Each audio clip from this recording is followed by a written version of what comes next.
Valeu, torcedor. Obrigado pelo teu carinho, pela tua audiência aqui com o nosso canal. Bora falar das últimas de Grêmio, gurizada. Porque hoje pela manhã o Grêmio encerrou a preparação para o confronto contra o Fluminense amanhã às 9 da noite no Maracanã. Serão 2 jogos que nós vamos fazer fora de casa. Começamos amanhã contra o Fluminense e na semana que vem enfrentaremos o Palmeiras na sua casa lá no Allianz Parque. O detalhe importante: eu acredito, pelo menos, aí é uma análise própria, tu pode fazer a tua análise, inclusive quero saber a tua opinião sobre isso, que desses 2 confrontos, o mais fácil fica parecendo até uma situação contra o Fluminense, mas enfim, eu acho que é o menos complicado da gente pontuar, eu acho que seria o jogo contra o Fluminense. Porque o jogo contra o Palmeiras é um ambiente complicado, o Allianz Parque tem a questão do gramado, tem toda aquela situação que a gente já conhece. Então eu acho que o jogo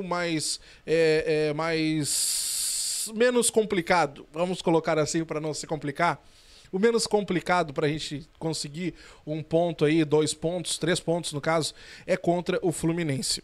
Para essa partida, o Renato durante a semana treinou esquemas, treinou situações e o pessoal da Rádio Imortal nos trouxe uma informação exclusiva agora há pouquinho, que eu juro por Deus que eu não quero acreditar que isso vai acontecer.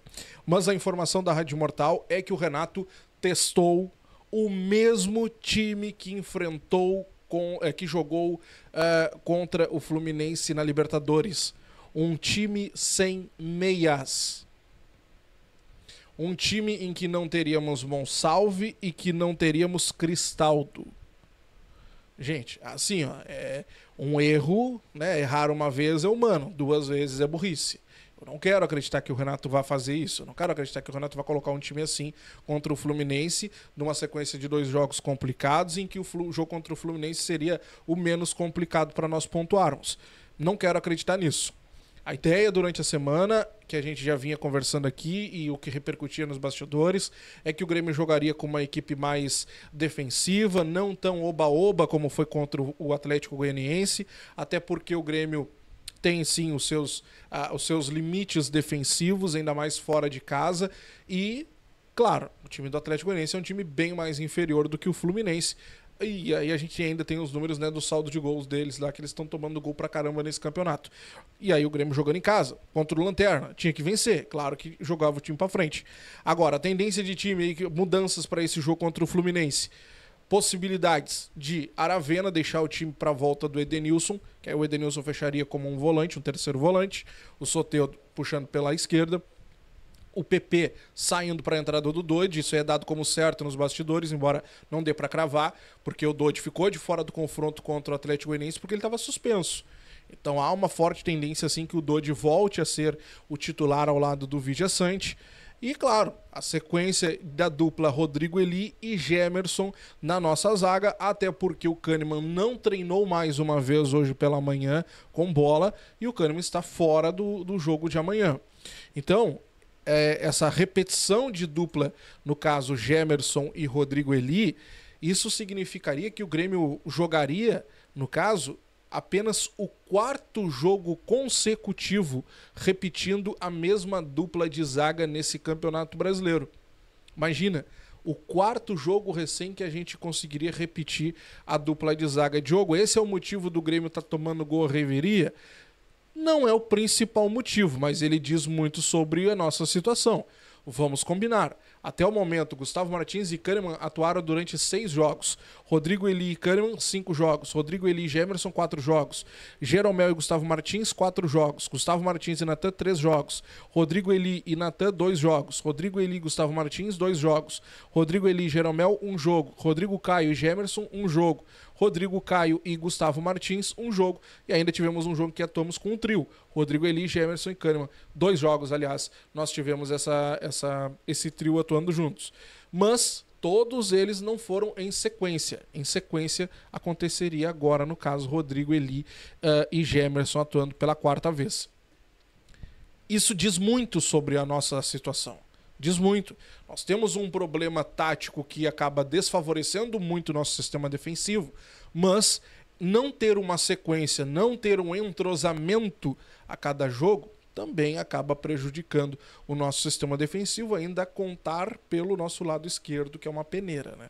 Então tem esse detalhe também, tá? Não quero acreditar, pelo amor de Deus, que o Renato vai repetir o mesmo erro que fez contra o Fluminense na Copa Libertadores. Não quero. Respeito demais a informação da Rádio Imortal. Aliás, a informação deles não é que o Renato vai colocar esse time em campo, e sim que o Renato testou, treinou esse time durante a semana. Mas, pelo amor de Deus, bom senso, né? Bom senso, bom senso. Gente, quero encerrar com vocês falando sobre a situação do Soteldo, porque surgiu um fato novo nessa história nas últimas horas. Nós já tínhamos conversado aqui sobre a situação do Bahia estar interessado no passe do atleta, até porque ele tem contrato de empréstimo com o Grêmio até o dia 31 de dezembro, e o Grêmio tem essa preferência pagando 5 milhões de dólares para ter o jogador de forma definitiva. Só que o Grêmio vê esse valor como exorbitante, um valor muito alto, e não quer pagar todo esse valor. A ideia do Grêmio, esperar o contrato vencer e buscar uma alternativa com o Santos. Mas os concorrentes estão de olho. Bahia está de olho. E quem apareceu agora, nessas últimas horas também como possibilidade, é o Fluminense. E o detalhe, o Fluminense está disposto a colocar jogadores nessa possibilidade de negociação com o Santos. 2 jogadores, segundo a imprensa carioca, foram colocados ali numa sondagem com o Santos pelo Soteldo. Guga e John Kennedy seriam os 2 jogadores que o Fluminense teria oferecido ao Santos numa possibilidade de negócio pelo Soteldo. Fato é, se o Grêmio esperava esse contrato com o Santos encerrar para ir negociar com o clube, o Grêmio vai ter que rever o que vai fazer. Porque se vale ou não é outra história, né? Mas se essa é a intenção do Grêmio, o Grêmio vai ter que rever. Porque a ideia pode ser até que esse jogador acabe valorizando ainda mais e virando um leilão.